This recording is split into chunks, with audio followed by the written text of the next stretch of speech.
right, good morning, everybody. It's a rare morning that I want to do this NBC game of the week, but a scheduling conflict is going to have me away from home by noon, so had to bump it up to 10 o'clock today to get this thing in the way. And actually, with college football starting and whatnot, maybe moving it up is not a bad idea because, a lot of people want to move into the college football mindset and may not want to stick around for baseball. We shall see. Today's game is on Payoff Pitch, and it is a preview of what will be the ALCS between the New York Yankees and the California Angels. Both teams have wrapped up their divisions in their respective divisions, as the Angels have a clear-cut lead in the West, and the Yankees, I'll double check the standings, but I don't believe, no, I think they've got like a 9-game lead, so unless they just totally fall apart, that's not going to happen. So this will be the ALCS that's going to be upcoming. NLCS is up for grabs. The Mets have the East wrapped up, but the West is a 2-team race between the Giants and the Astros. So with that in mind, the next 3 games in the NBC Game of the Week will all include either the Giants or the Astros. It'll be a game with one of those two, and it'll all be on inside pitch. I'm going to do inside pitch the rest of the way after this, and then when they get to playoffs, the payoff pitch will control the American League. Inside pitch will do the National League, and then I'll figure out the World Series after that. Good morning, Brian B. and Robert. Thanks to both of you for spending part of your Saturday with me. All right. As you can see, now we're in September, so the rosters have expanded, and these are all the extra players that are available off the bench, and the bullpens are pretty stacked too. So won't hesitate to go to the bullpens if both pitchers struggle. Speaking of pitchers, Mike Witt's going to be on the mound for the Angels, and knuckleballer Joe Niekro will be on the mound for the Yankees. And as Robert so succinctly has shown, the historical game was 9-2 favor of California, but that's why you play the game. I do have the game on the score sheet here from Payoff Pitch. One of the things nice about Payoff Pitch in 1986, at least anyway, all the score sheets, they have them pre-filled with all the ratings, so that saves a lot of time, and it's a whole lot neater than what I could make it, that's for sure. Hello, Joel. How are you doing? Yes, it is early because I have a conflict at 12 o'clock.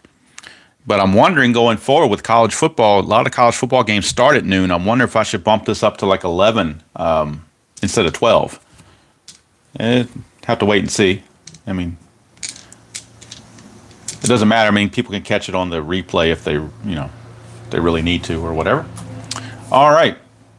And of course, on Payoff Pitch, they do have fast action cards, but ever since they came out with the new charts, I've kind of fallen back and like to use the charts. So I do have the 3 biggest charts I'm going to need in advance out ahead of me, and the rare play charts to the side. So we got a runner advancement, and also on the flip side of that are the outs if I need to reference those. I got the defensive checks here. That's a big thing here for the defensive checks. Injury check if I need that, and then stolen base and sacrifice bunts are on these. So, and also defense with the infield in, quarter in, stuff like that. So, like I said, most people like to do a hybrid or some sort, but I don't know. Ever since Joe came out with that new game components and such nice card stock, I kind of hate to leave it in the box. I kind of want to use that again. Everybody, like I said, can play the game as they wish to, in the manner they wish to play it. All right, let's see if I can get everything in place. There is a slight delay I'm noticing on what I'm saying and what I'm seeing on the computer. So, it's at least a 30-second or so delay. So I'm not sure what I'm seeing. I got to wait until it catches up to know what I'm seeing here when I put the dice tray in place. So let's see how the dice tray is going to look and make sure that everything fits before we get going. While we wait for that, you do see the starting lineups for both teams, the benches and the bullpens, and we've already gone over the starting pitchers. Hello, Trent. How you doing? Hope you have a great, actually, it's Labor Day weekend, but I hope you have a great Labor Day weekend. Let's see. It looks like it's still waiting for this. Waiting for the thing. Okay, now it's maybe starting to chime in a little bit. Let's get this chart. There we go. Okay, now I can see what you guys are seeing. Boy, it's like a minute delay almost. Yeah, Joel, I'm hoping for a closer game too. I mean, last week the Astros and the Pirates, it just was not good. It was a blowout. So you get those games sometimes. There's nothing really can do about it. Just have to deal with it. All right, so I think we're ready to go. Get this game underway. Mike Witt, again, the historical starting pitcher in this game against Joe Niekro. And on the 86 season, Mike Witt, 18-10 with a 2.84 ERA. I do have the game up on the Stratomatic computer, and I may try to score it while I'm playing it so I can give you guys a more condensed box score when all is said and done. On the replay, Stratomatic replay, Mike Witt is 13-10 with a 3.51 ERA. 210 innings pitched already, 194 hits. So he's not doing quite as well in the Stratomatic replay, but I'm not doing Stratomatic. I mean, Stratomatic's doing the replay for the 86 season, but I'm not really worried about the stats so much as I am wins and losses, and that's where the Yankees and the Angels shine. All right, so we're going to get this thing going. And leading things off for the Yankees, acquired from the Braves on June the 30th in the Ken Griffey deal is Claudelle Washington. He's playing center field today. They're giving Ricky Henderson the day off. He still may come in and pinch run or something like that, but he's getting the day off. No, but Brian B., I think that was 1984 against Texas that he threw the no-hitter, but I could be wrong. But I think it's 84 against Texas on the last day of the season, if my memory serves. But my memory sometimes does not serve me very well. Got the dice, got the 2D10s, and I've got the 2D6s. So, like I said, I'll be using the charts exclusively. No, I'm not going to use any of the fast action cards. Not that I don't like fast action cards. It's just, like I said, I prefer the charts.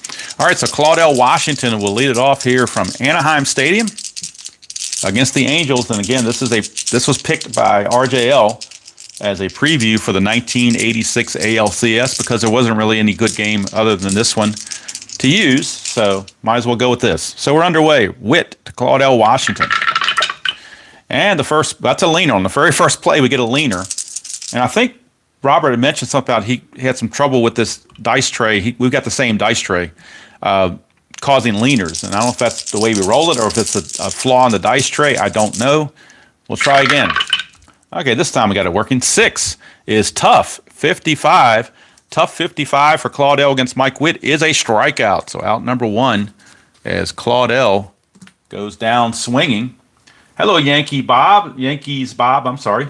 How are you doing? Nice to see you. Hope you're having a good start to your Labor Day weekend. Might be kind of hard to score this game and look at the chat at the same time, so I may have to forgo scoring the game and just go with what we have. All right. Why is this thing not doing what it wants me to do? Okay, Willie Randolph, next batter. That is a 7, which is patient, 24, and that's going to be a one-out walk to Willie Randolph. So Randolph is aboard on the one-out walk. Now that total here, I am using the automated steal system. That's a 7. Randolph to steal. He's a 3, so these would have to total a 3 or less for him to get to steal, so he will not be stealing. But that'll bring up Donnie Baseball, Don Mattingly.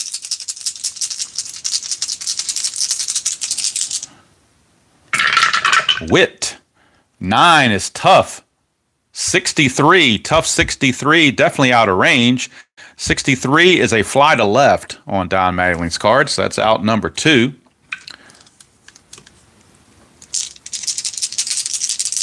So, Randolph at first.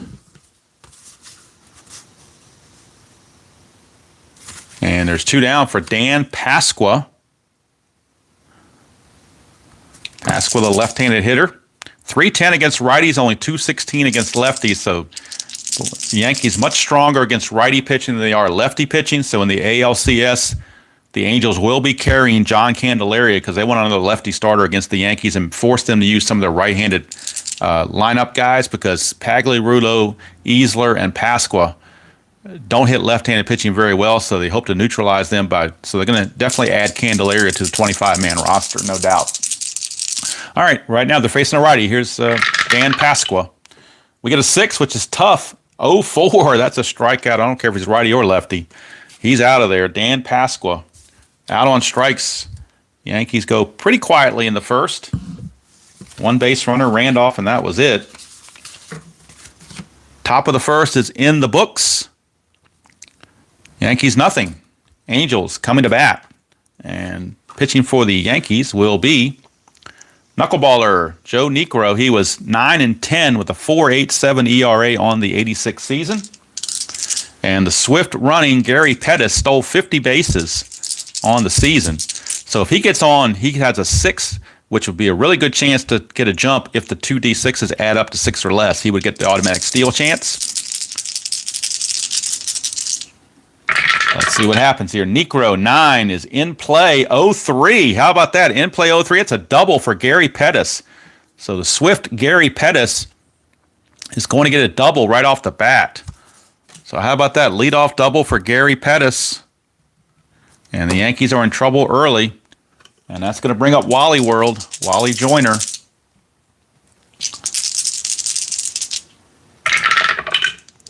That is an 8, which is Patient 71. Patient 71's out of range. 71 is a ground ball to short. And let's see, Pettis runs at a 9. So he may be able to move up to third. Let's see what the charts say on the base running advancement. So I'm looking at the charts. And let's see what it says here for runner on second. Does it say? Let's see here. It's got to say it somewhere. Run on second with a run rating of 7 or higher advances to third when the ball is hit to short or third. Okay, so 71 was a ground ball to short. Runner of 7 or higher advances. Pettis is a 9. He will advance. So the ground ball, even though it was hit to the left side, Pettis with his speed is still going to be able to get there according to the charts. That's what I'm going by, is what the charts say. So Pettis is at third. Now the question is, do you bring the infield in early with 1 out? Ryan 10 Downing Street is your batter. Yankees are going to play the infield in. They don't want to give up a cheap run early. Niekro, 8 is Patient 44, and that's a walk. So Downing will draw the walk. What it does do is set up a double play. So in a backwards kind of way, maybe that was helpful. I don't know. But it's going to bring up Reggie Jackson. He's still looking to kill the queen somewhere or another, but he's at the plate right now. Reginald Martinez Jackson with 1 out. Infield double play depth looking to turn 2. Jackson double play ratings a 7. Niekro's a 6, so marginal at best, but that's the way they're going to play it. That's a 5, which is tough 65. Tough 65. Oh, he just missed it. 64 would have been a hit. 65 is a ground ball to short. Possible double play. He's a 7. He's a 6. That's a 5. It's a double play. 6-4-3. And Reggie Jackson kills the rally with a 6-4-3 double play.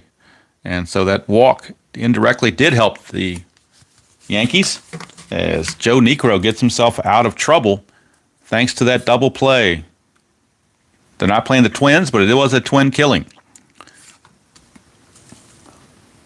So that'll bring up Mike Witt back out on the mound for the top of the second against Dave Winfield, George Steinbrenner's favorite Yankee of all time. Dave Winfield liked him so much he traded him to the Angels, I believe, later on. So Winfield will lead it off against Mike Witt. That's a 9. That's tough. 96, though. When it's that high, it's just a fly to left, or it's a fly somewhere. That's the one thing with payoff pitch. When you get a 90-something, that's almost guaranteed to be a fly out somewhere. Here's the hitman, Mike Easler, and again, he only hits 226 against lefties, 323 against righties, slugs 490 against righties, only 302 slugging against lefties, so that's why the Angels, when they get to the ALCS, are definitely going to be using an extra left-handed starter. But right now, Easler gets to face the right-hander, Mike Witt. That's a 3, which is defense. So we go to our charts for the first time for defense. And the 2d6s total 63. So we go to our chart and look at defense under number 63. It's an error check on the third baseman. So we're doing an error check on Doug DeCinces. And Doug DeCinces' error rating, according to this, is a C. I'm sorry, it's a 4. He's a 4. So 1 to 33, it'll be an error. 34 to 99 will be an out. I'm going to roll all 4 dice again. The 2d10s are going to tell us whether it's an error or an out. 2d6s are going to tell us what kind of an out or what kind of an error. So 1 to 33, he makes the error. 34 or higher, he will make the play. That is a 79, so he definitely makes the play. Now, on the out chart, let's look at the out chart. The out chart to third base. Where it is, third base, right here, and the 2d6 is total of 5. That's a ground ball, so would have been a chance for a double play had somebody been on, but it's simply going to be a ground ball to DeCinces, and that's going to be 2 away as DeCinces makes the play. He was traded for Mike Witt. Okay, that's interesting. I knew he was traded. I just didn't know who he was traded for. And then, of course, I think later on went to the Twins, and I think he even went to the Blue Jays. Winfield got traded a lot late in his career. I know that much. All right, here's Pagliarulo, another one of those guys that can't hit left-handed pitching. 196 against lefties, 258 against righties. 26 of his 28 home runs came against right-handers. He slugged 548 against righties, only 288 against lefties. So even though the payoff pitcher cards do not have left-right splits, by using a left-handed pitcher, that automatically invokes this. So I'm not too upset about the pitchers not having the splits as long as the batters have the splits. That, to me, is more important to have the batters have the splits. All right, so 2 outs, base is clear for Pagliarulo. That's a 4, which is in play 30. Well, in play only goes to 23 for him. 30 is going to be a pop-up to short, and Schofield puts it away to end the inning. So a 1-2-3 inning for Mike Witt. Keeps the Yankees at bay, and still no score as we go to the bottom of the second. And due up for the Angels is the man who made that nice defensive play last time up, Mr. Doug DeCinces. He will lead things off, followed by Hendrick and Grich. We get a 9, which is in play, but it's a 95. Again, a high number in the 90s, fly to left, or fly to right if he's left-handed. So fly out. Takes care of that. 1 away. And it's going to send us to George Hendrick. Necro 8 is patient, 28. And that's going to be a walk for Mr. Hendrick. So George Hendrick will draw the 1-out walk. He is aboard. That's an 8. His steal is only a 2, so no automatic steal chance there whatsoever. And it's going to bring up Bobby Grich. Necro, let's see here. 6 is patient. That's a 13. That's another walk. So back-to-back walks. All of a sudden, Necro's knuckleball not able to find the strike zone. And we got 2 on with only 1 out. And the batter, Dick Schofield, stepping to the plate.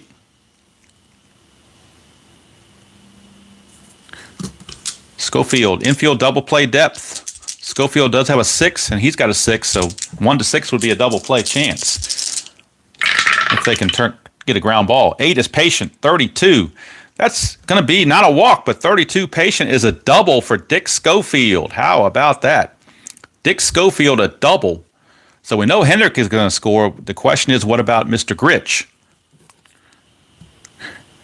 Grich runs at only a 5. So no automatic advancement there, but it's possible he could still try to get home. We look at the base runner advancement chart, and we look at the lead die, which is a 3. 3. Lead die of a 3. Runner on first on a double will score. So in this case, Grich does come around to score. So it's a 2-run double for Dick Schofield, not exactly known as a power-hitting guy, but the 2 walks preceding it is what cost Necro more so than the double. Can't walk guys like that. So 2-0 Angels, and the Yankees Lou Piniella not very happy right now. Hello, Larry. How you doing? Yeah, Larry, I have a conflict. I got to be somewhere a little after 12 today, so Eastern. So I need to get the game in now. And with college football starting, I'm debating about whether to bump this up to 11 Eastern going forward. I'll have to wait and see. All right, so Bob Boone, the batter. Necro trying to find the strike zone. 9 is in play, but 17, boy, he's getting killed on these low rolls here. 17 is a base hit. Base hit. Schofield runs at a 8, but there's not 2 outs, so you don't get that particular benefit. But let's see what the lead die says.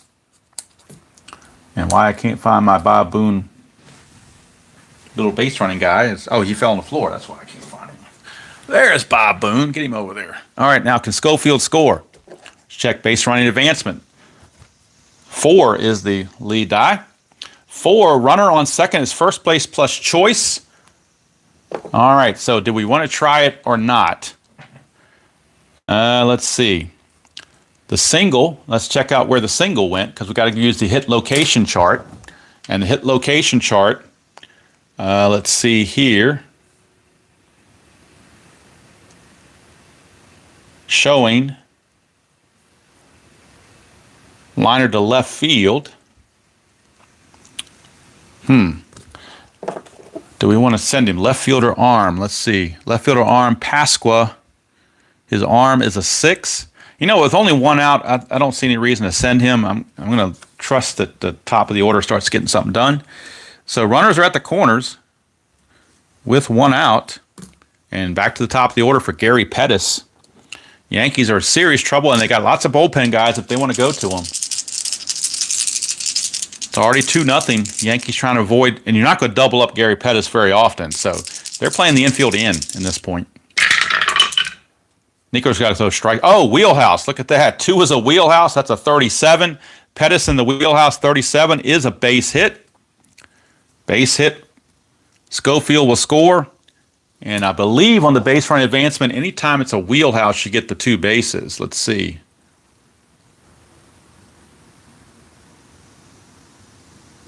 Yep, when a batter comes from the wheelhouse and the wheelhouse result, you do get the extra base. So Bob Boone takes third.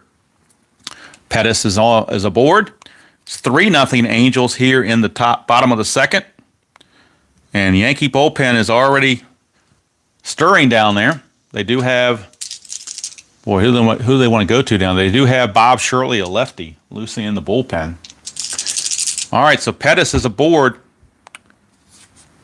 Actually, I picked up the dice too soon. I was going to check and see if he had a chance to get a jump on a steal, but I won't worry about it. Still only a 1 out, infield double play depth. That is a 7, which is tough. 97. 97 is a fly to right. Is it a sacrifice fly? That is the question.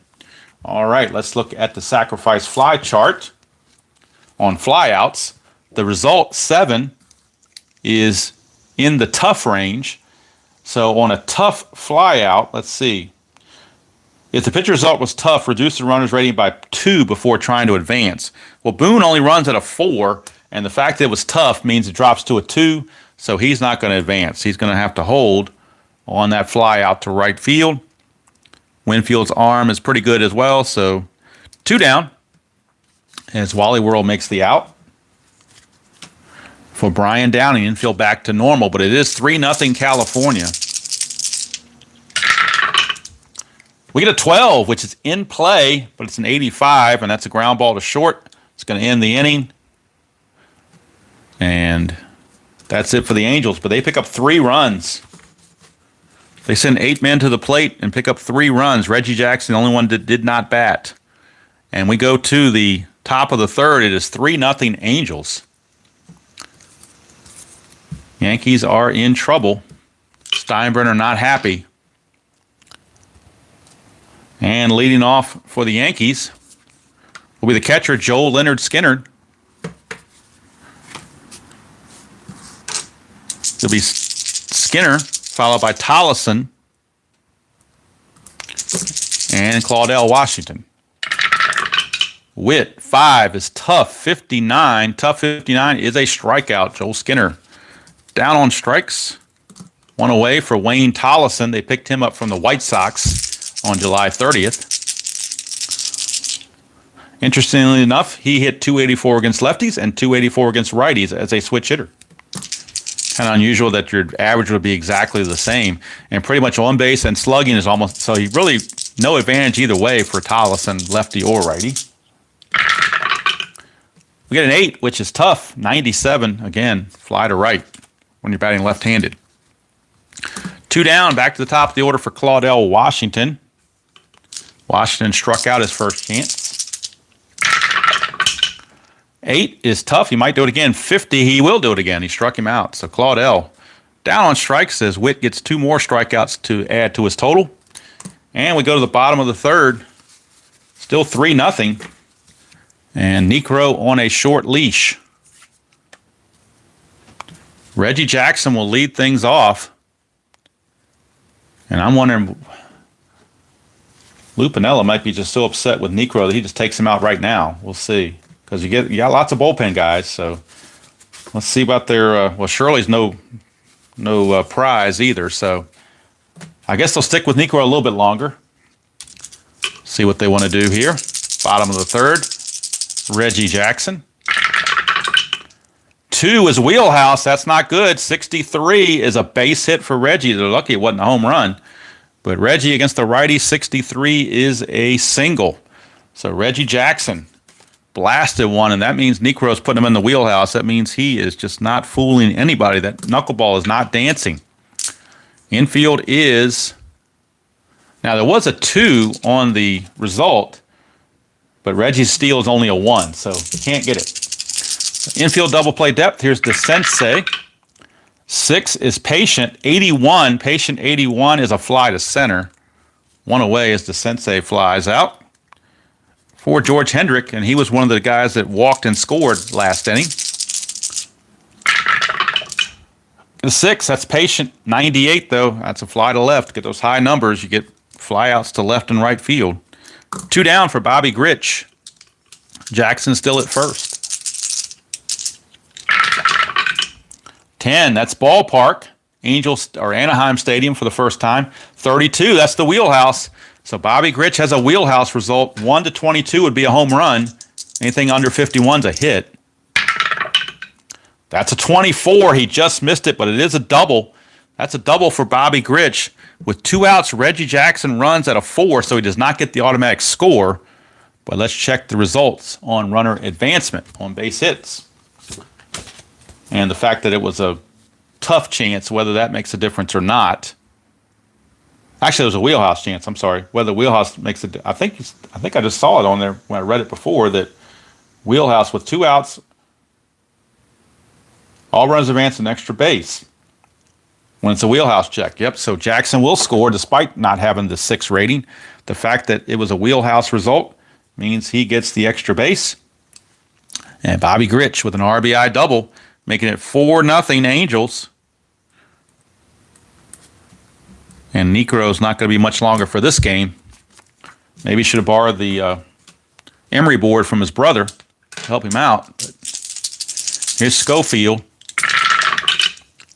8 is Patient. 72. That's going to finally end the inning on a fly to center. But the Angels pick up a 4th run and lead it 4-0 after 3 from Anaheim Stadium. And I think we've seen the last of Joe Niekro, for good or for bad. I think that's going to be it for Mr. Niekro. I think his day is done. Mike Witt, though, is enjoying this run support. He's got a 4-0 lead, and it's been controlling the game pretty easily. And leading things off will be Willie Randolph. He did get on base. He's the only Yankee to reach base so far. That's an 8, which is tough. 78. Tough 78 is a fly to center. 1 down. And that brings up Donnie Baseball. That's a 4, which is in play, but it's a 92, and that's going to be a fly to right. So 2 down. Get those high numbers on the D20, on the D10s rather. Lots of flyouts. Here's Dan Pasqua. That's a leaner again. So again, yet another leaner. I don't know why it happened so much, but try it again.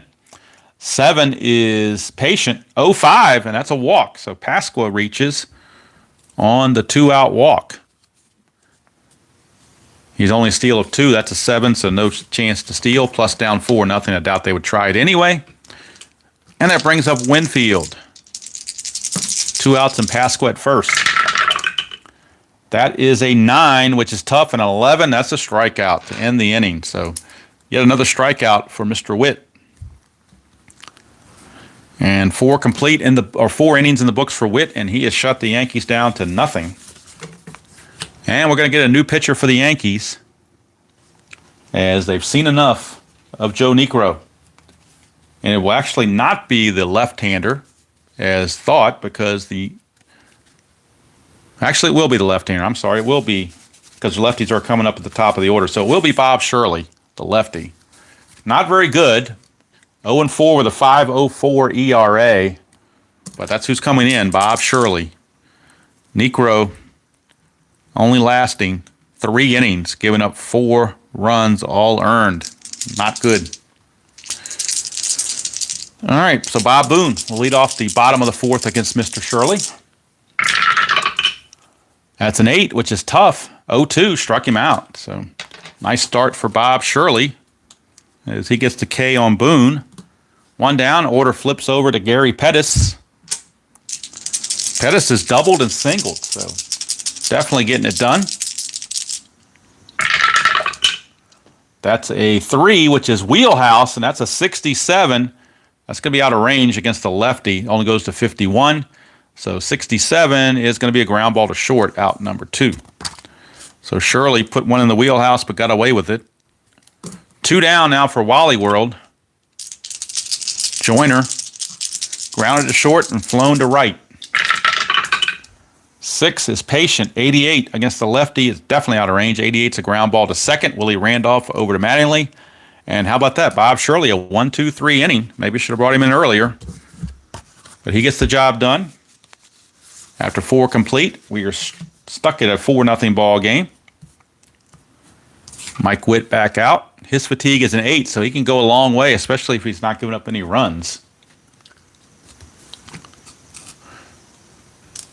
And that'll bring up the hitman, Mike Easler. Grounded to third his first trip. Witt, 6 is tough, 42 against a right-hander. That's a base hit from Mike Easler. The hitman gets a hit. Even though it was tough, he took that tough pitch and got the base hit. So Mike Easler leads off with the base hit, and that's going to bring up Pagliarulo. So Pagliarulo is up. And let's see. We get a 5, which is tough, 88. Tough 88 is a ground ball to second. That's a 5. His double play rating's a 6. He's an 8. That's a double play, 4-6-3 on the double play. So Pagliarulo hits into the double play.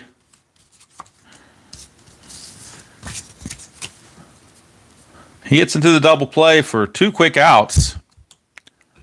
Talk about a rally killer. And here's Joel Skinner. We get an 8, which is tough. 69, tough 69. It's still going to be a base hit. 69 to 78 is a single. So Joel Leonard Skinner gets himself a 2-out single. And boy, now how big was that double play? That brings up Wayne Tollison. Tollison flew to right his first chance against Mr. Witt. 9 is tough. 64, that's going to be a fly to left, and that's going to end the inning. So Yankees put a couple guys on, but can't do anything with it. And we go to the bottom of the 5th. Still 4-0. Favor of the Halos. Bob Shirley back out. He pitched a 1-2-3. Bottom of the 4th, rather. So might as well leave him out there. Angels do have some righties coming up, though. Downing. Well, Jackson's the only lefty. Everybody else is right-handed, so right-handed action is in the Yankee bullpen. Tim Stoddard loosening for the Yankees, just in case Shirley gets into trouble. Hi, Jim D. How are you doing? Nice to see you. 10 is in play. 87, though, well out of range. 87 is going to be a ground ball to short. Downing to Tollison. And Tollison flips over to Mattingly, 1 away. For Reginald Martinez Jackson. Jackson's hit into a double play, and he singled and scored his last time up. 4 is patient, 78 against a left-hander, and that's a base hit for Reggie Jackson. So left-hander didn't really bother him on that one. He got the base hit, 2-out single. Again, these two total of 4, but his steal chance jump is only a 1, so he's not going anywhere. And that'll bring up Mr. DeSensei. And now the Yankees will go to the bullpen. They want the right-hander to face these right-handers. So coming in for the Yankees will be the aforementioned Tim Stoddard, right-hander.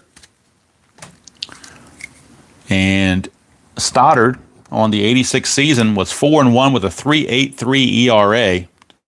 So he's in there to finish out this inning and keep the score right where it is against these right-handed batters, the Sensei, Hendrick, and Grich that are upcoming. We get an 8, which is tough. 70. Tough 70 is a ground ball to second. These two total an 8. His double play rating's an 8, but his is only a 6, so not going to happen there. But the 8 is much bigger than the run rating of Jackson, which is just a 4, so it will be not a sacrifice. It will be a force play. Fielder's choice as Mr. Downing, or Mr. DeSensei, rather, hits into the fielder's choice. And it's going to go 4-6 for the second out of the inning. DeSensei is on with 2 outs for George Hendrick. We get an 8. That's tough. 97. That's a fly to left to end the inning. So Stoddard did what he was supposed to do. He kept the Angels off the board. We go to the 6th. It's still 4-0 in favor of the Halos. And Mike Witt just seems to be large and in charge from what I'm seeing. I mean, things can change, obviously, but it's not looking good for the Yankees at the moment. So top of the 5th we go, or top of the 6th rather we go. Claudelle Washington has 0 for 2. He struck out twice, trying to avoid a hat trick. 11 is ballpark, 46, and that's in the wheelhouse for Claudelle Washington, so he will not strike out here. In fact, a 1-59, he's going to go deep.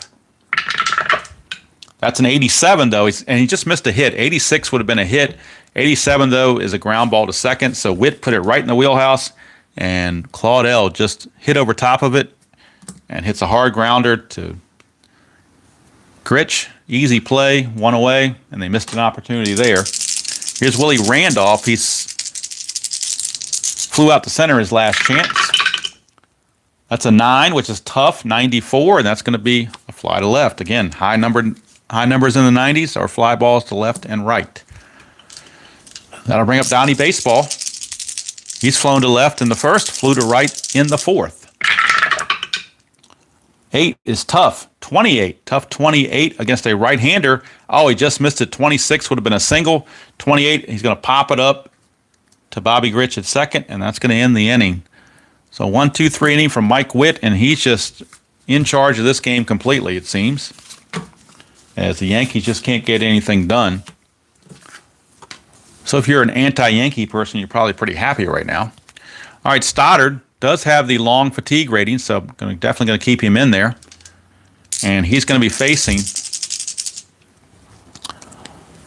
Bobby Grich. 5. And 5 is tough. 24. Struck him out. So Stoddard gets the K.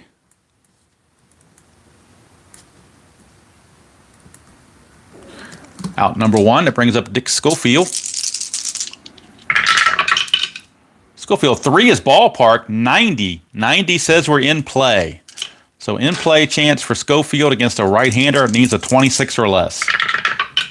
Didn't get it. 35. That's a pop up to the catcher. So he pops it up right up the chute, and Joel Skinner puts it away. 2 down. 2 down, and that's going to bring up Bob Boone. 6 is going to be in play. 0-5. That's a single for Bob Boone. He just missed a double, but he will get the 2-out single. And he's not much of a runner. In fact, he has no number to get a jump on it, so he's not going anywhere. But he did get his second hit of the ball game. He's 2 for 3. Brings us to the top of the order for Gary Pettis. Bauer going to face Pettis, who is singled, doubled, and grounded to short, 2 for 3. It's a 7, which is Patient 80, and Patient 80 is a base hit. And again, when it's in the, well, let's see, Patient, Boone runs at a 4, so he doesn't automatically get that extra advancement. Let's see what the advanced rules say for runner advancement. Let's see here. We have to go to our chart. So the lead die is a 1. Runner on first on a single gets 1 base. So in this case, Boone will stop at second base, according to what the charts say. So Pettis is aboard with a back-to-back single chance.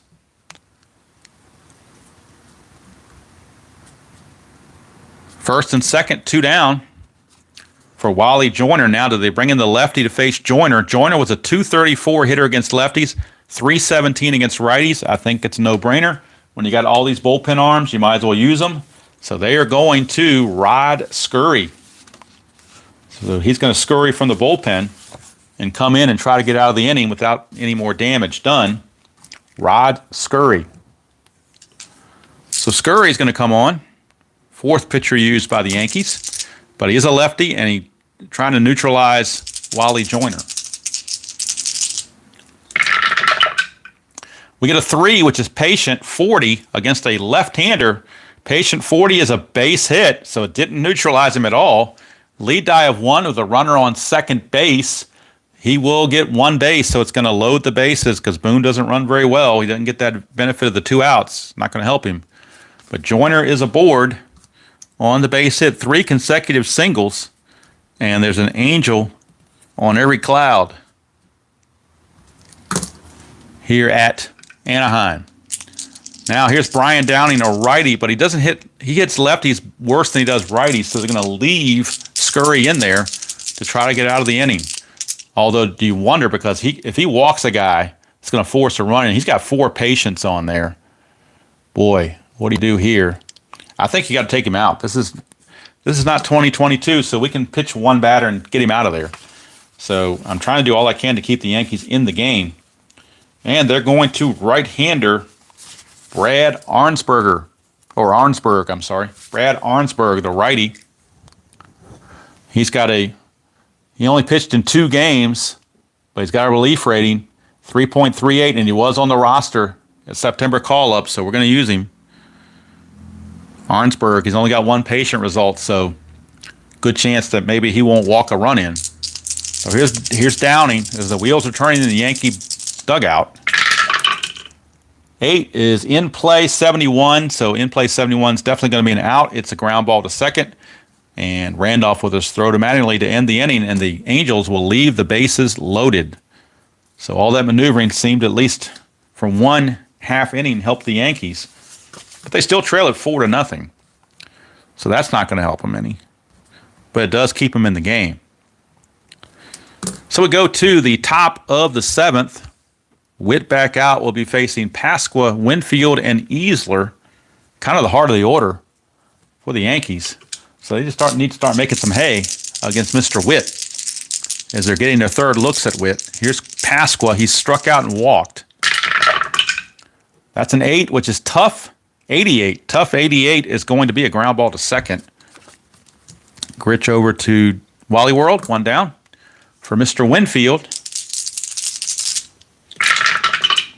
3 is defense. All right, we're going to a defensive charts again. That's an 18. And 18 on the defensive charts.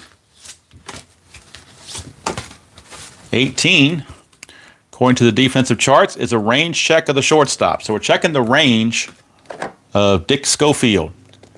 And let's check Dick Schofield. His range is a B, which means a 1 to 35 would be a hit, 36 or higher, and he's going to make the play. And we'll roll the 2d6 to see if it is an out, if it's a pop out or a ground out or whatnot. Not that it really matters with nobody on base, but we do it anyway. So 1 to 35, it's a hit. That's a 94, so it will be an out. That's a 10. So on the out chart, on a 10 to the middle infield, that's actually a pop out. So he's going to pop it up to short. Winfield gets under it, pops it up. Schofield is there. 2 down. For the hitman, Mike Easler. Although he's not hitting the ball very much today. He did get a single his last time up, so I guess can't talk too bad about him. That's a 7, which is patient. 0-8, that's going to be a walk. So Mike Easler does draw the 2-out walk to extend the inning for Mike Pagliarulo. No action in the Angel bullpen yet. They're still trusting Mr. Witt. He's pitching too well. I mean, why would you even consider taking him out? Wouldn't seem to make a whole lot of sense to me, but that's just me. All right, so Pagliarulo is up. That's a 2, which is in play 0-8. In play 0-8 is a base hit by Pagliarulo. Easler runs at a 6, so with 2 outs, he automatically gets third. So that's going to put runners at the corners, and all of a sudden, Yankees trying to get a 2-out rally going, and we're going to get a pinch hitter for Joel Skinner. They're not going to let Joel Skinner do anything. They want a better hitter up there, and they got plenty of guys on the bench to go to. Not much from the left side, though. It's going to have to be a right-handed hitter. Do you go to Ricky Henderson here, or do you go to maybe Ron Kittle? Let's see who they want to go to. It would almost be unfair to bring in Kittle because he hit .429 against righties. But do you go to him or do you go to Ricky Henderson? Or Renicky. He's another possibility. I think we're going to go to Mr. Ron Kittle. So Skinner is going to come out, and Ron Kittle is going to pinch hit. Might as well start using some of that bench. So Ron Kittle, the pinch hitter, and then we need a new catcher for the Yankees. And the backup catcher that they have a couple. They have either Lombardi or Juan Espino. Phil Lombardi or Juan Espino. So I think they're going to go with Phil Lombardi. So Phil Lombardi will be the new catcher. So I need to write his ratings in. Lombardi as a catcher is a C, 1 and a 5. Runs at a 5. And we're not really a steal chance. But, all right, but right now it is Mr. Kittle, Ron Kittle, with a chance to get the Yankees back in the game. 2 outs and runners on the corners. They trail it 4-0. Witt, 7 is patient, 62, and that's a base hit for Ron Kittle. So Easler will score. The shutout is over. Pagliarulo runs at a 6, so with 2 outs, he gets the extra base. And how about that? The pinch hitter, Ron Paul Kittle, comes through with a base hit. And that will cut the lead to 4-1.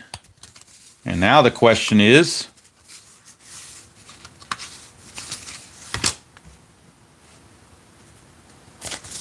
what do you do with Wayne Tollison? He's a .284 hitter, so he's not bad. So you probably leave him in there. I don't think you pinch hit for Tollison. I think you're going to leave him in there. But the Yankees have cut the lead to 4-1, and they threaten for more here in the top of the 7th. All this with 2 outs. Angel bullpen now is finally starting to loosen. They do have left-hander Chuck Finley loosening in the bullpen because it feels like Witt's maybe starting to lose it just a hair. Tollison is your batter. All right, Yankee Bob, have a good day. I hope you enjoy your weekend. All right, so Tollison, big at bat right here. 8 is tough. 13 struck him out, so I don't think a pinch hit would have mattered at this point because anybody you had there most likely would have struck out. But the Yankees at least get a run, try to cut into that lead, show that Mike Witt is not invincible. It's a 4-1 ball game as we go to the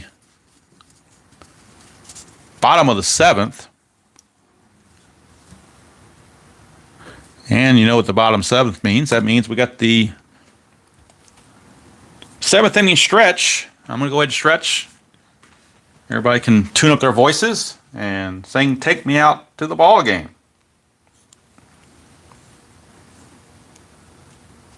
It's the final days of the Ford Summer Supercharged sales event. You still have time. Okay, now we're ready.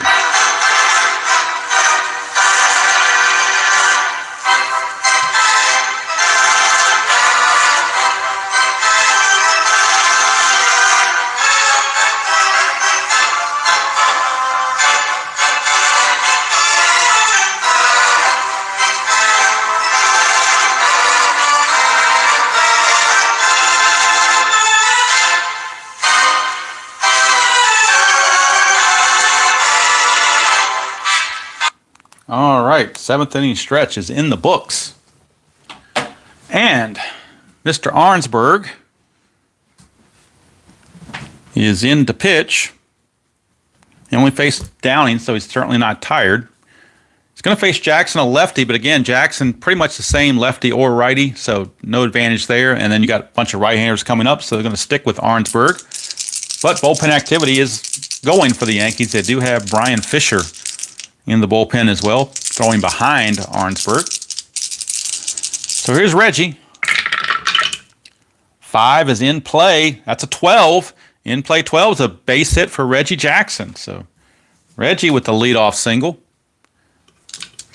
And now you wonder, I think they're going to pinch run for Reggie and put in a better defender. So that's going to be it for Reggie Jackson. He ended up getting 3 hits on the day, 3 for 4. But he is a DH, so they can pretty much use anybody they want as a pinch runner. So we'll look at the roster and see who they have available to pinch run and who might be the fastest runner. Looks like maybe McLemore or White might be the fastest runner. Let's see. McLemore runs at a 6. Devon White runs at a 7, so it will be Mr. Devon White. So Devon White will take over as the DH, but he will be the runner for Mr. Reggie Jackson, as he's a much better runner. So let's remove Jackson and put Devon White out there at first base. So Devon White is on. Hello, DJ John from the left coast. How you doing? And of course, no plug is ever shameless. So the Pirates and the Reds from Crosley Field. August 5th is the replay date, 1961, from Crosley Field. Pirates and Reds. Here's the Sensei. 8 is in play. 18. Boy, these low numbers are killing the Yankees on this one. 8 and 18 is a base hit. Base hit, lead die of 3. So let's see what Devon White runs well, but lead die of 3. Runner on first. Only gets 1 base according to the chart. So Devon White will stop at second as the Sensei gets a hit. And now Arnsberg might be on the way looking out, as Brian Fisher is ready in the bullpen, should they choose to go there. Look at all those in plays on Arnsberg, but they're getting killed with the low D20. So Arnsberg's going to come out, and they're going to bring in Brian Fisher, right-hander. They're doing all they can. They're wheeling and dealing and using every move in their bag of tricks to try to keep the Angels from getting any bigger lead. Hendrick is your batter, facing Brian Fisher. Brian Fisher does have a good double play rating of 9. That's one of the reasons why, and Hendrick is a 9. So any ground ball most likely would be a double play. So Hendrick is your batter. First and second, nobody out. Bottom of the 7th, 4-1 Angels. 5 is in play, 83. 83 is going to be a ground ball to short, so there you go. There's a double play right there on cue. 6-4-3. These add to a 5. They both had a 9, so it's double play is very easy. 6-4-3. It's exactly why they brought Brian Fisher in the game. So Lou Piniella, an intelligent move there. Stellar. Great managing. 2 down for Bobby Grich. Fisher, 9 is tough. 35. Tough 35 struck him out. So, boy, Brian Fisher comes in and does the job and keeps the Yankees in the ball game. And we go to the top of the 8th. Claudelle Washington, a lefty, is due up for the Yankees. And Mike Witt's going to be done. His day is done. They gave him 7 good innings, but they're going to turn it over to left-hander Chuck Finley. And Finley's going to try to neutralize some of these lefties for the Yankees, and it may cause the Yankees to go to their bench. So Chuck Finley's going to come on. Witt goes 7 innings, gives up 1 run. And maybe controversial will take him out this soon. I don't know, but we'll see how it plays out. Claudelle Washington is your leadoff hitter scheduled, but he's going to be called back. He will not hit. Instead, Ricky Henderson will pinch hit and stay in the game to play center field. So Ricky Henderson's coming on, and Lombardi's already been used for a defensive catcher replacement there. So Finley. So it's going to be Finley against Ricky Henderson to lead off the top of the eighth in a 4-1 ball game. Henderson in center field will be rated a B, 3, and a 9. He runs at a 9. Steele is a 7B. So Ricky trying to get something started.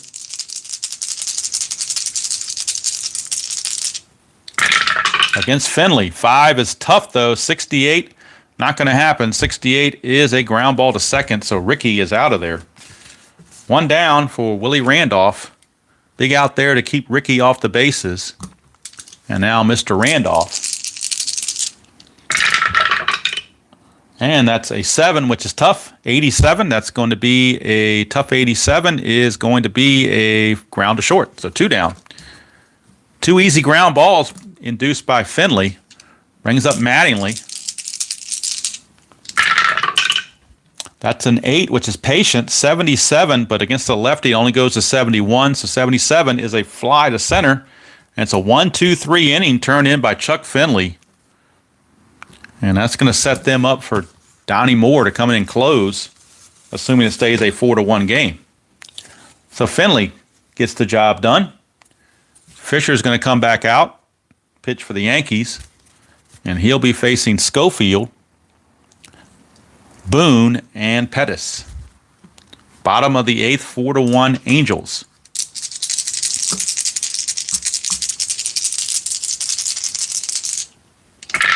And now Henderson, of course, is in center field. 2 is Wheelhouse. 06, that's dangerous.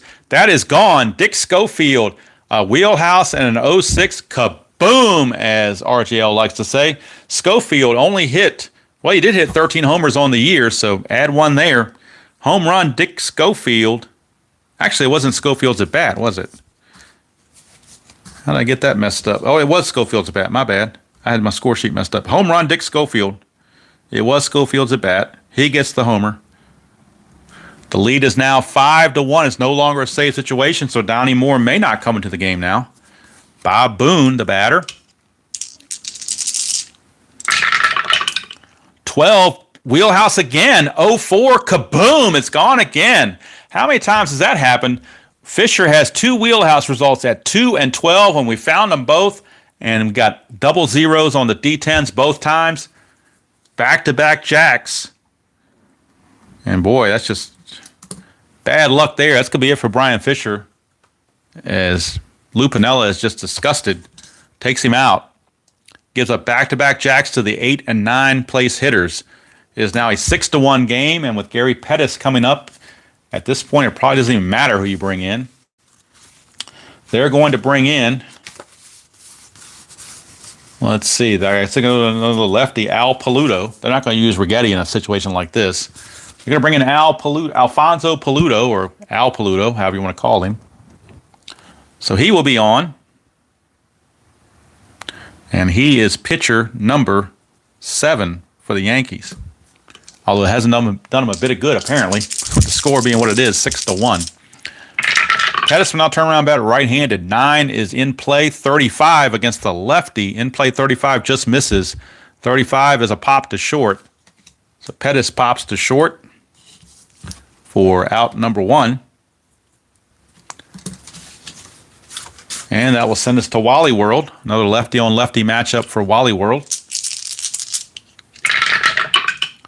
That's a 6, which is tough. 78. That's going to be a fly to center. That's 2 down. 2 down, but damage certainly already done. Here's Downing. 8 is Ballpark. That's a double zero, so we got a rare play on the Ballpark card, or Ballpark result. So we go to our rare play charts. Rare play, bases are empty, and we're looking for the Ballpark. So here we go. We're using the Ballpark. It's the Ballpark or Wheelhouse. And we roll 2d10s and see what happens. First rare play of the game. We get a 46. So over here, 46 falls in this range. Weather takes a turn and game is delayed by rain. Roll 1d6. We're going to finish out the game. We're in Southern California. We're not going to worry about rain. So, because like the song said, it never rains in Southern California. So we skip that and we'll move on. Downing will get a chance again. That's an 11, which is ballpark 47. And that's in the wheelhouse for Brian Downing. And against a left-hander, 1-36 will be another home run.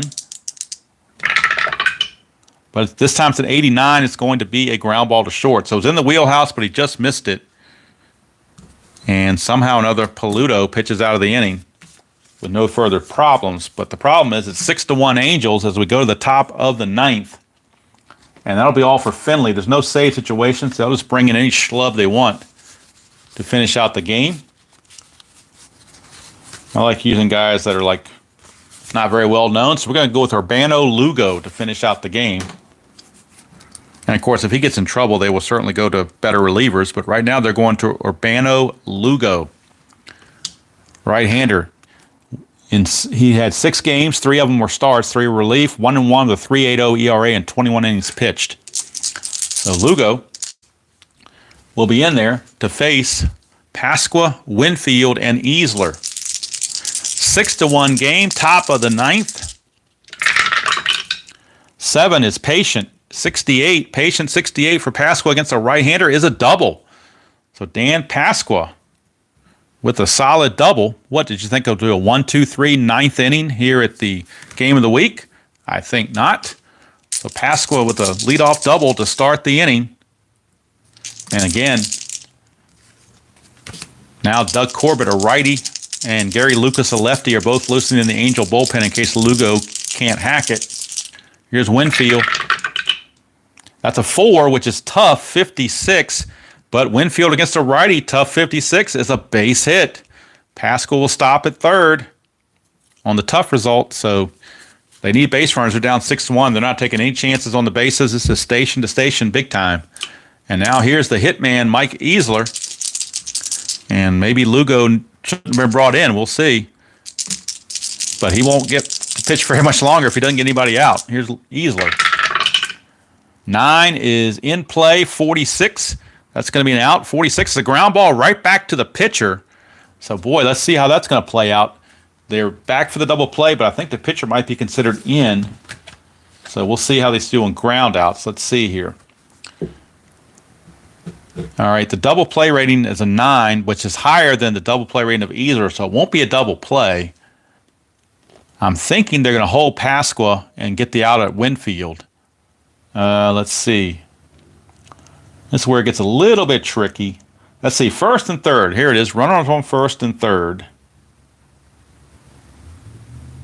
Let's see here, all runners advance one. Determine double play rating by comparing blah, blah, blah. Higher than double play run on first base is forced. Out at second base, batter is safe for first and other runs. Okay, so it does say runners advance if you don't turn the double play. So according to the charts say, Pascal will come in to score.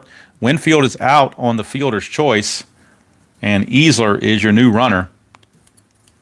And let's check. The result there was a 9 and a 46. 46 was a ground ball back to the pitcher, so it's going to go 1-6 on the fielder's choice. Winfield is out for the first out, but the run does score as Pasqua comes in to score. Cuts the lead to 6-2, and now Pagliarulo is up to the plate. Pags. Now, if you bring in a lefty reliever, they would pinch it with Renicky. So the question is, do you want a righty to face Pagliarulo or do you want a lefty to face Gary Renicky? How do you want to play this? They're not going to mess around with Lugo. They're going to pull Lugo. So Lugo is coming out, and Gary Lucas, a left-hander, will be coming on for the Angels. He was 4-1 with a 3.15 ERA and 2 saves. And Pagliarulo, in turn, will be pulled, and Gary Renicky will be pinch hitting for Pagliarulo. So Gary Renicky is going to come in and pinch hit for Pagliarulo as the wheels keep turning again. Pagliarulo pinch hitting. And this is why I love games that include lefty-righty splits. All right. Oh, forgot to move this to be 1 out. There is 1 out. Easler is at first. Lucas is your pitcher. And Gary Renicky is the new pinch hitter for Pagliarulo. And for some strange reason, this game goes to a bottom of the ninth. They do have Meacham or Little that can play third base if they need it, or Fishland. So they got plenty of guys to play infield positions if they need them. Renicky against Lucas. 6 is in play, 39. In play, 39 is out of range. 39 is a ground ball back to the pitcher. That's a 6. His double play rating is a 6. His double play rating is a 6. It's going to be over. 1-4-3 double play, and that's going to do it. Gary Lucas pitches out of it.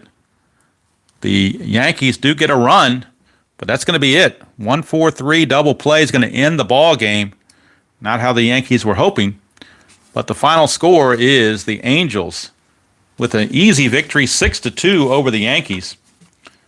And we'll figure out, since I wasn't scoring on the computer, I have to do this manually to figure out the line score. I don't believe there were any errors in the game that I can recall. So let's look at the hits for the Yankees.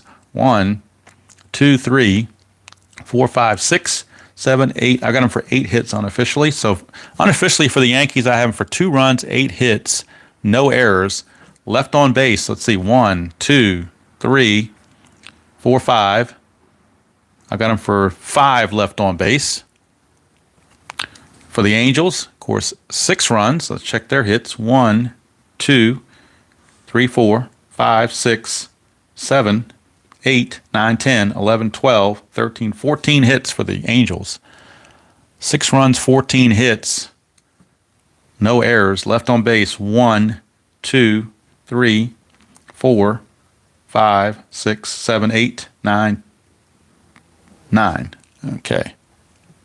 And on top of the 14 hits, Yankee pitching also issued 1, 2, 3, just 3? Thought there were more walks than that, but just 3. 2 of them in that 1 inning.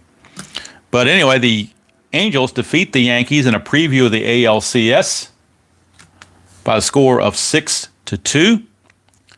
Winning pitcher was Mike Witt. Losing pitcher was Joe Niekro. No save involved. We never got close enough to make it a save situation. But Gary Lucas did bail out Urbano Lugo from looking silly, I guess.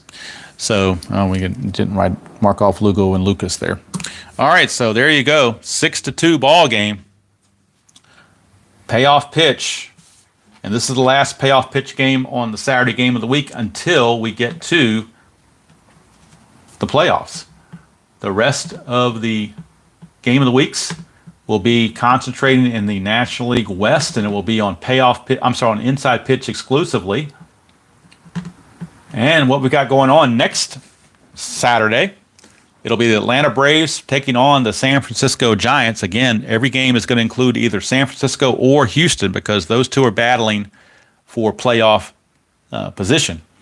So Atlanta is going to be at San Francisco next Saturday. The Saturday after that, it'll be San Diego at Houston.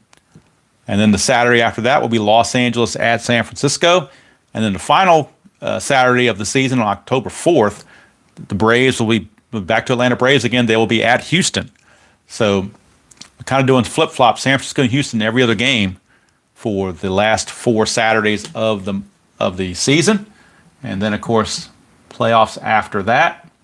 But I really want to concentrate on games that, have playoff implications on them rather than playing some games that really have no meaning other than just maybe a good matchup or something.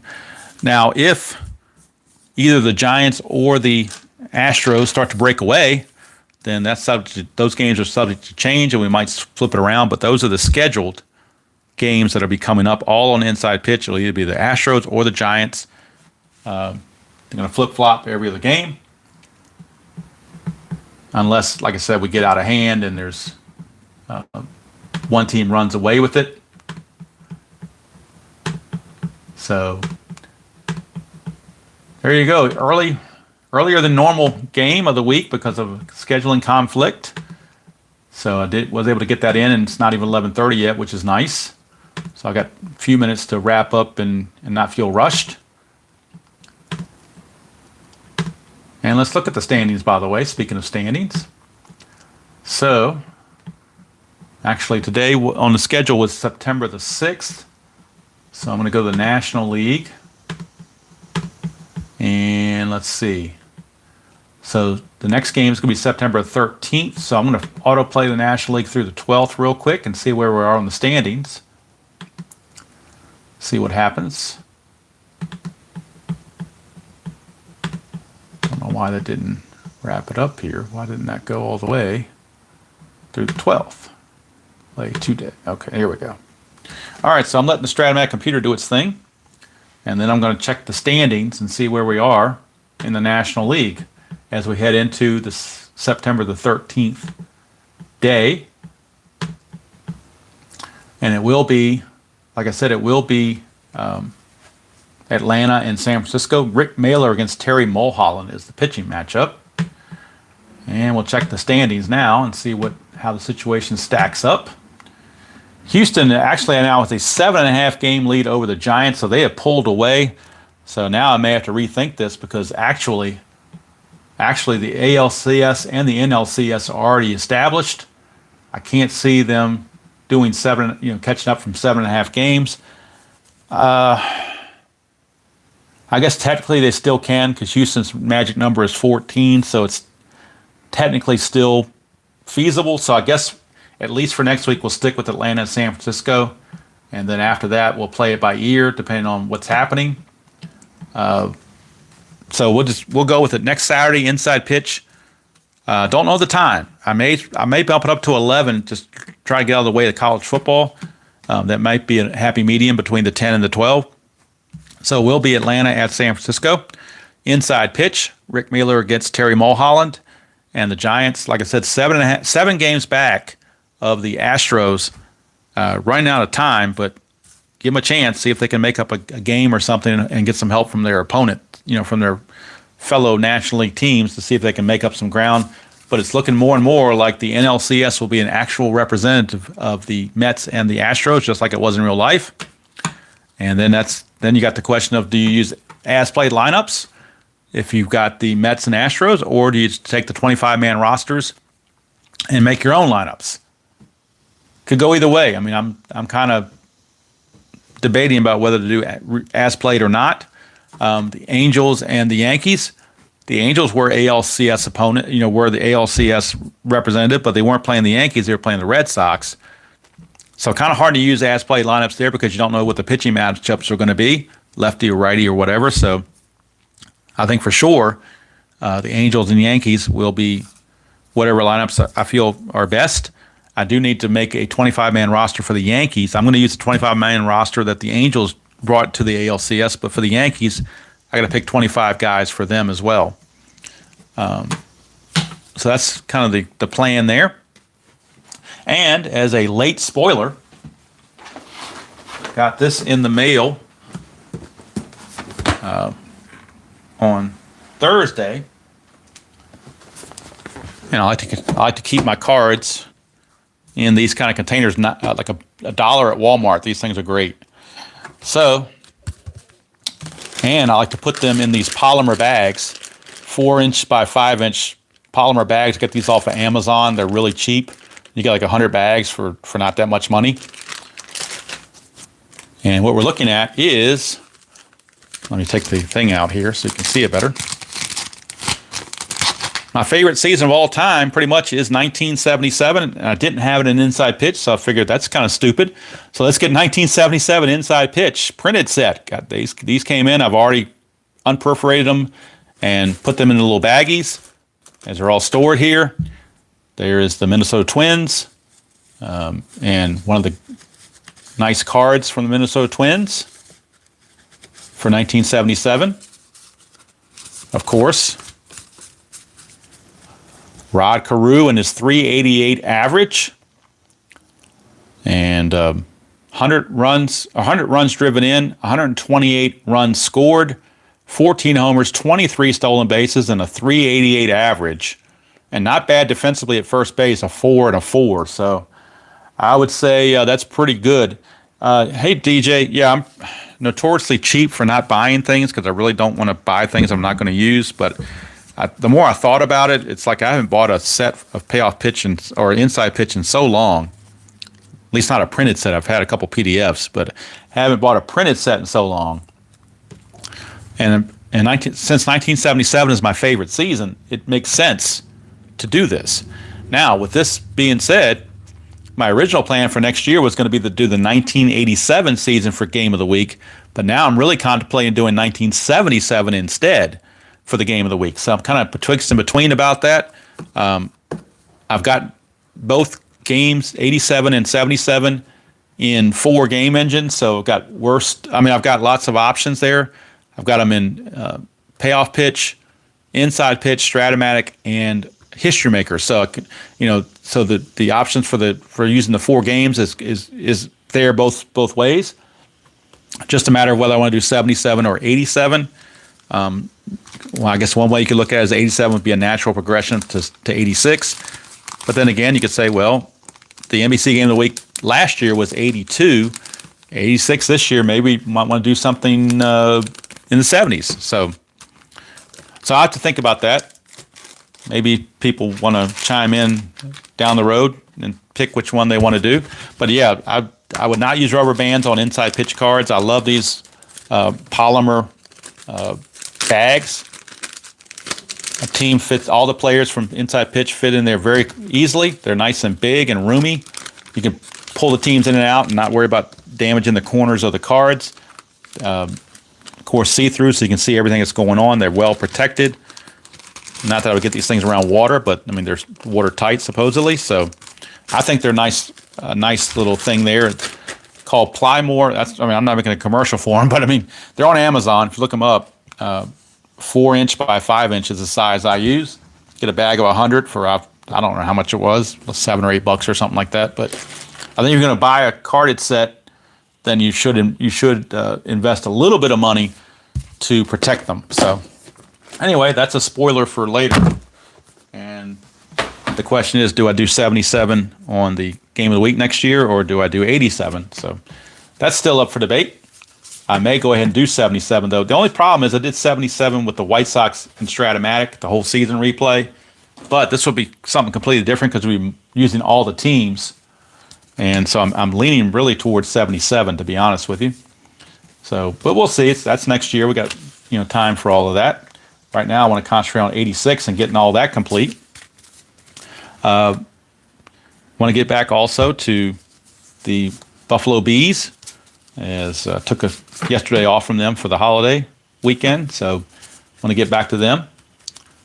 I'm potentially thinking about doing a live version of the Buffalo Bees on Monday. Call it Breakfast with the Bees, doing it Monday morning. Since people are off, most people are off for Labor Day. Thought it might be an interesting thing to do that live. It's kind of hard to do that one live, though, because I've got everything scripted. But I could do a Q&A with Kip Scary, where you have a chance to ask your questions to Kip Scary. That could be something interesting to do. And you could, on a live thing, you could pose your questions to Kip Scary, ask him how bad his singing is and stuff like that. But we'll see. I might do it. I might not. I haven't decided yet. A lot of these things are up in the air,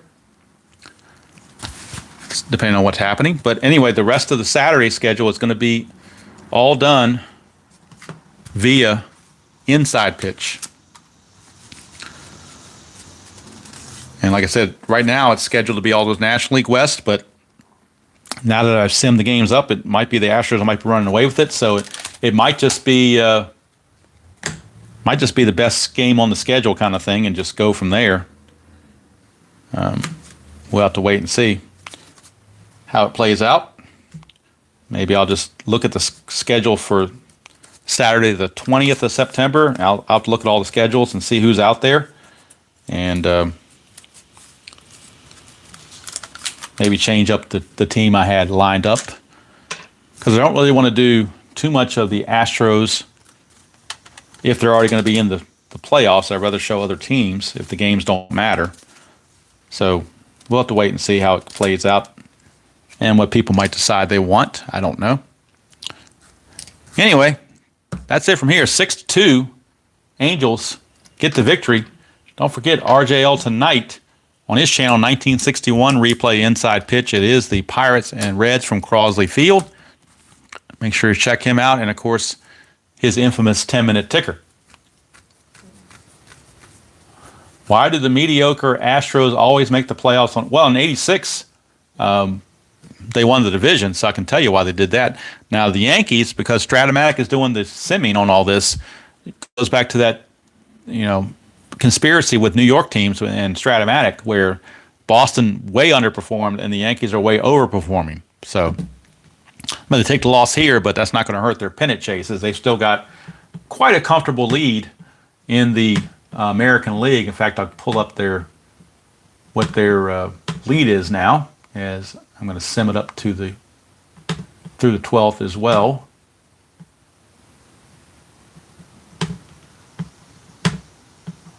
Let's get that done real quick. Through the 12th, and I can see where the Yankees are, and the Red Sox, and everybody else. Let's see what the Stratomatic computer has to say. League stats. American League, the Yankees own a 10.5 game lead over Toronto, 11 over Detroit, 14.5 over Cleveland, and Boston at 73 and 67. They are 12 games under performing. The Yankees are 15 games overperforming. So you make your decisions there, what you think about a conspiracy for Stratomatic and New York teams. I don't know. I'm not going to go there. Yes, they are, Larry. They are. The Orioles are playing very, very well. Got a lot of young players, not just Adley Rutschman, but several other infusion of younger players. I think next year when they get John Means back from Tommy John, I mean they're going to be good. They're going to get some pitching, and I imagine if they do really well this year, they probably will go out and maybe in the free agent market get another starting pitcher to help them out. So the only problem with them is they're in a tough division with the Yankees and the Red Sox and the Blue Jays and the Rays. I mean, it's tough. Now the Red Sox are probably Red Sox might be a last place team next year for all I know. I mean, because the other teams are all very good, and it looks like the Red Sox maybe are on their way down a little bit, but hard to say. Yeah, Jim D, they can't draw any fans. I guess people aren't fans of the Guardians. I know I'm not fans of the Guardians. They'll always be the Cleveland Indians to me. I don't know why they're not still the Cleveland Indians. That's baffling to me. Why the Indians can't exist but the Braves can. To me, I don't get the difference. To me, the Braves are worse, but because they have the tomahawk chop and all that other stuff. But I'm not getting into that kind of stuff. Just my little thoughts off the side of my brain, thinking about these kind of things. Yeah, I think it's called Progressive. I think it's still called Progressive Field. It's a nice stadium. They kind of built it right after Camden Yards, and it was kind of to be one of these newer parks, but have a throwback feel to it and whatnot. So the nice thing is we don't have any of those cookie cutter AstroTurf ballparks like they had in the 70s and 80s. So that's nice to have there. Yep, they killed it for me as well. In fact, I did buy the 2021 Stratomatic season and the 2021 History Maker season, and I always thought about it doesn't really fit exactly, but I thought about doing a Cleveland season replay, their last season as the Indians, and calling it Last of the Mohicans, although that's probably way out there, but that was a thought I could do, but I don't know how popular that would be. But I would like to use the 21 set because I did buy it, so I'd like to use it, at some point. But that's after, maybe that's something to do maybe during the off season of the NBC game of the week and some other things. I want to get all that stuff finished up. Still got quite a few games of the Demolition League to wrap up, so a lot of stuff going on. So, unfortunately, if I was retired, I could play a whole lot more, get a whole lot more games in, but working Monday through Friday for 8 or 9 hours a day, you kind of limit your time that you can do. But that's just the way life is. In a few years, hopefully, I can retire, and that'll get me plenty of time to do what I would like to do. One thing for this coming week, on Wednesday, I don't know if I'm doing anything Monday or not, but Wednesday for sure, the first Wednesday in September and the month of September, on every Wednesday, it will be one-off Wednesday. It's something I'm doing for the month of September. One-off Wednesday are games I'm going to put on the channel that I don't play very often or haven't played in a while. And so replay baseball cards and dice will be on the channel on Wednesday. It'll be game one of the 1957 World Series between the Milwaukee Braves and the New York Yankees. That'll be one-off Wednesday, this coming Wednesday. And then the following Wednesday, we're looking at either APA or Pine Tar. Haven't decided what order I'm going to do them in yet. And then, like I said, I'll keep picking games that I don't often play on the channel and do that one-off Wednesday. So that's going to be, for sure, the next video is going to be on Wednesday. I might do one tomorrow. I mean, not tomorrow, on Monday, on Labor Day. I might do one either live or recorded with the Buffalo Bees. Haven't decided yet. But no commitment needs to be made there. I can just kind of wing it, I guess, and do whatever. Next Saturday, again, will be Inside Pitch, Braves and Giants. And then after that, the rest of September, I think I'm just going to pick what I see as the best game out there and just throw it out there and play it. Because the pennant races pretty much are locked up at this point. The one thing I do need to do is make a 25-man roster for the Yankees. That's something I've got to do. I'm going to take the lineup, the roster they had at the end of the season, all those extra players, and pare them down to what I feel are the top 25. So I won't use anybody that's injured or anything like that. And then I'll just use whatever the Angels had as their 25-man roster as well. Although I don't know if John Candelaria was on the 25-man roster, but I am going to insert him if he was not, because had they been playing the Yankees, I feel like they would have used another left-handed starter. So I will be using Candelaria for that, to try to neutralize some of these lefty bats for the Angels. I mean, sorry, for the Yankees, rather. All right, folks.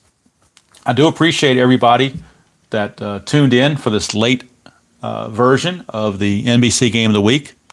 Not sure about the time for next week. I might do it at 11. I might do it at 12. Does Forster...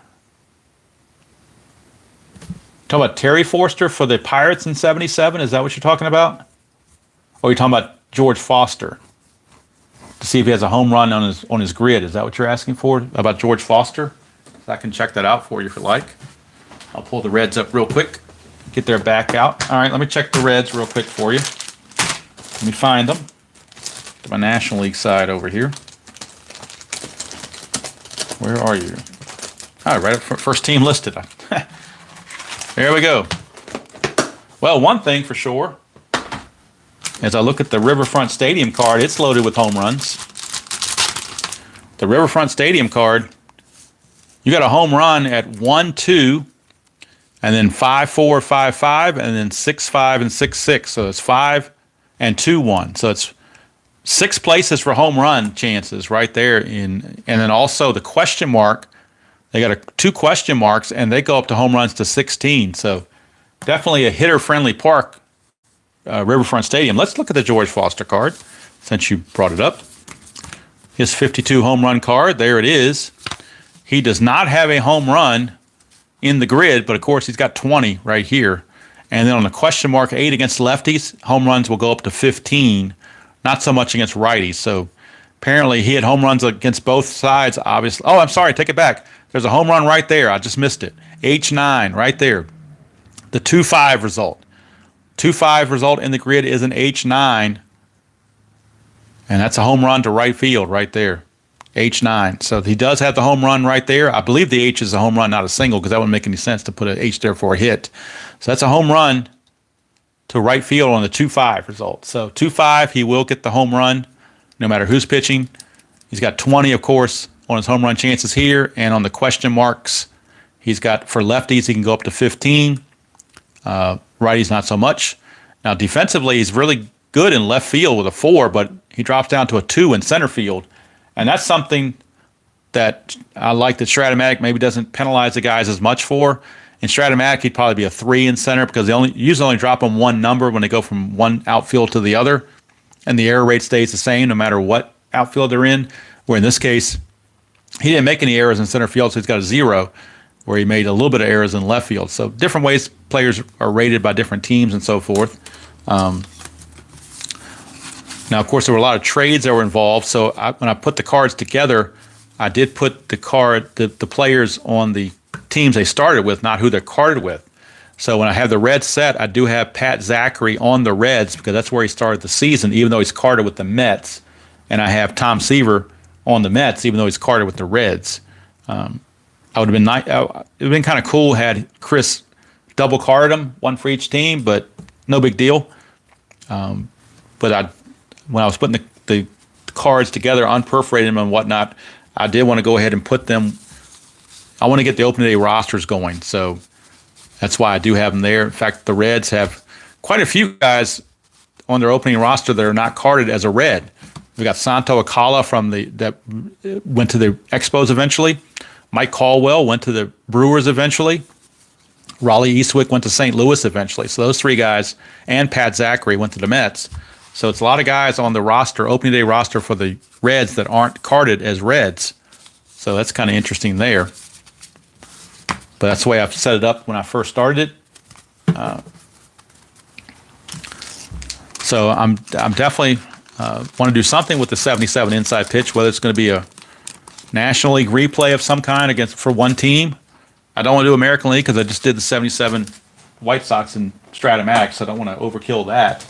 But like an NBC game of the week and stuff like that, I can maybe limit what I show on the White Sox. And you're only going to see them a couple times maybe, and then you get to see all the other teams. So, and I may just, I can do payoff pitch, inside pitch, or just stick to inside pitch, or stick to strat, or whatever. There's options are multiple when you have in 4 different game engines. So, but 77 is my favorite season. I felt like with inside pitch being my favorite game, I should have my favorite season in my favorite game. So that's why I bit the bullet and spent the $60. It pained me to do it, but I did it anyway. So hopefully I will get $60 worth of entertainment out of it over the years. I think I will, I probably will. And I bought some PDFs from Inside Pitch, but the more I look at it, I'm much more likely to play an Inside Pitch game that's got the printed set versus the carded the PDF. Same with Payoff Pitch, but since I had the PDF of 86, I'm certainly using those in this. But I do eventually want to do a Payoff Pitch full season replay to check the game engine, either maybe 72 or 87, and those will be printed and just have more enthusiasm, I guess, when you get a printed set. They have a buy two, get one free. Is that Payoff Pitch or Inside Pitch, Brian? I didn't know Inside Pitch had any sales. Larry, I use the Diamond Baseball game. That's what gives me the rosters for all the teams. It is a little bit of work, but I like to be meticulous on stuff like this, so I like to be accurate. Inside Pitch in November. How about that? Oh, shoot, I should have waited. I jumped the gun. I should have waited. This could have been one of my sets. Well, maybe it'll come up with 1990 by then, or 93 or something in the 90s. And I could buy two. I could buy 87 and 90 and then pick a season to get free. Maybe I can do that. I don't know. But yeah, shoot, if I'd have known that, I would have waited. Oh, well, it happens. I like to support Chris in his game either way. So I did not know they did a buy two, get one free in November, but I'm certainly going to keep an eye out for it. Save up my money budget and see about doing that again. Thanks, Brian, for the information. I will definitely keep that in my back pocket. And of course, somebody's trying to call me on my phone when I'm trying to do a recording. How bad of them. Let me get rid of that. All right. That's the problem. You don't have a camera. You got a phone as your camera. That can happen. All right. So that's going to do it from here. I'm going to go ahead and wrap this thing up because I got to get going. It's getting closer and closer to 12 o'clock. I think it's like 11:45 or something. Let's see. 11:42, close enough. So, yeah, I need to wrap this up so I can do what I got to do. Hopefully you enjoyed that game of Payoff Pitch. It wasn't quite as close as I hoped it would be, but hopefully it was entertaining nonetheless. See the Yankees bite the dust for you non-Yankee people. You certainly like that. Next week, again, next Saturday, will be Inside Pitch, Atlanta Braves versus San Francisco Giants from Candlestick Park. Rick Mailer against Terry Mulholland. Monday possibly could be the Buffalo Bees. Possibly could be the Buffalo Bees. And if not, then certainly on Wednesday will be the one-off Wednesday. It'll be replay baseball, cards, and dice. 1957, Game 1 of the World Series between the Milwaukee Braves visiting the New York Yankees at Yankee Stadium. And I believe the pitching matchup in that one was Warren Spahn against Whitey Ford. So, and I had fun recording that. Replay baseball is a fun game. I need to get back to it once in a while. It was good to play it. So hopefully that one-off Wednesday will be something you guys enjoy in the month of September. Just something different to break up the monotony of the same games over and over and over. So for everybody that came in, I do appreciate you guys coming into the live on this Saturday morning. For those who catch it later, I hope you all have a great Labor Day weekend. Stay safe out there. Drive responsibly and so forth. And till next time, enjoy playing whatever game you choose to play, however you choose to play it, and I will see you all down the road.